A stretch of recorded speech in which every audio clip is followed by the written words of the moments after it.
آپ نے دیکھا ہوگا کہ جب کوئی بندہ اس کا انتقال ہوتا ہے تو اس کی پنڈلی پہ پنڈلی چڑھتی ہے، پھر پنڈلی سے پنڈلی اتار کے انگوٹھوں کو باندھ دیتے ہیں۔ اے انسان، آج تو اپنے مال و دولت میں ناز کر رہا ہے، اپنی اولاد پہ گھمنڈی ہو رہا ہے، اپنے عہدے پہ نخرے کر رہا ہے۔ وہ وقت بھی یاد کر، وَالْتَفَّتِ السَّاقُ بِالسَّاقِ، جب تیری پنڈلی پہ پنڈلی چڑھ جائے گی پھر لوگ تیری پنڈلی سے پنڈلی اتاریں گے، تیرے انگوٹھوں کو باندھ دیں گے، پھر خساس آئے گا تجھے پھٹے پہ لٹائے گا، تیرا لباس بھی پھاڑ کے اتارے گا، تیری انگلی میں ڈلی انگوٹھی اور چھلا بھی کھینچ کے اتارے گا۔ آج تو بے بس پڑا ہوا ہے، آج تو کسی کے رحم و کرم پہ ہے۔ وہ سال چاہے تو تیرا بایاں بازو اٹھائے، چاہے تو بایاں بازو اٹھائے، چاہے تو گرم پانی سے نہلائے، چاہے تو ٹھنڈے پانی سے نہلائے، چاہے تو مجھے نرم ہاتھوں سے ملے، چاہے تو مجھے سخت ہاتھوں سے ملے، آج تو بے بس پڑا ہوا ہے۔ اللہ فرماتا ہے وَالْتَفَّتِ السَّاقُ بِالسَّاقِ، اے دنیا کے نشے میں گم ہو کر زندگی گزارنے والے، اے رب رسول سے بغاوت کر کے زندگی کی سانسیں جینے والے، ذرا اس منظر کو بھی دیکھ، جب سانس گلے میں اٹک جاتی ہے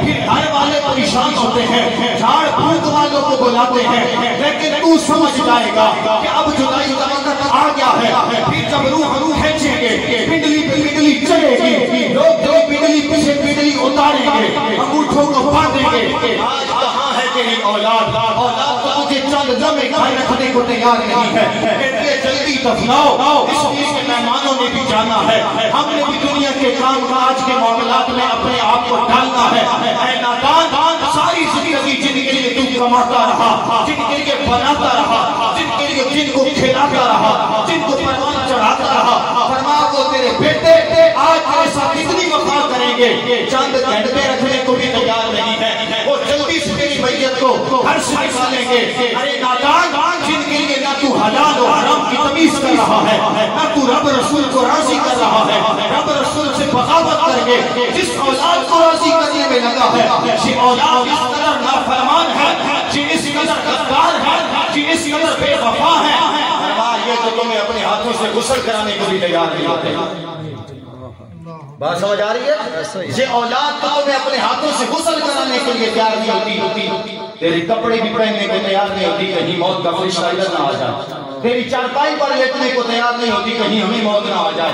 ہاں، تیرا لباس بھی اسے ناپسند ہونے لگا، تیرا جوتا بھی اسے ناپسند ہونے لگا، تیری دستار بھی اسے ناپسند ہونے لگی، تیری ہر چیز اسے ناپسند ہے، تیری چارپائی بھی مسلح، تیری چارپائی بھی مسجد کے خادم کو پہنچ جاتی ہے، تیرا مسلح بھی مسجد کے امام کو پہنچ جاتا ہے، تیرے جوتے اور تیرے کپڑوں کے جوڑے بھی محلے کے غریب اور فقیر اور مسکین کو پہنچ جاتے ہیں۔ تیری اولاد کی نظر ہوتی ہے تو تیری جائیداد کی نظر ہوتی ہے،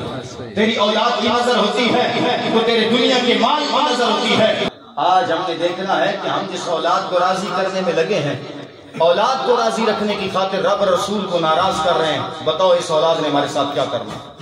ہمارا بیٹا تو ہمارا جنازہ پڑھانا تو دور کی بات، پڑھنے کے لائق بھی نہیں ہوتا۔ ہم نے ایسی نالائق اولادوں کو دیکھا ہے کہ جب باپ کا جنازہ تیار ہوتا ہے تو دوڑے دوڑے امام کے پاس آتے ہیں، میں نے کرنا کیا ہے۔ ہم نے ایسی اولادوں کو دیکھا ہے کہ جو ایک نکر پہ ایک کونے پہ کھڑے رہے درختوں کے ساتھ ٹیک لگا کے، ارے نادان تمہیں باپ یا ماں کا جنازہ کیوں نہیں پڑا؟ کہتے ہیں ہمیں آتا ہی نہیں، ہمیں آتا ہی نہیں۔ اس وقت باپ یا ماں کا لاشا بھی تڑپتا ہوگا کہ جس کے لیے میں نے جوانی برباد کر دی، جس کے لیے میں نے رب رسول کو ناراض کر دیا، آج اس بیٹے نے میرے ساتھ وفا کیا کیا۔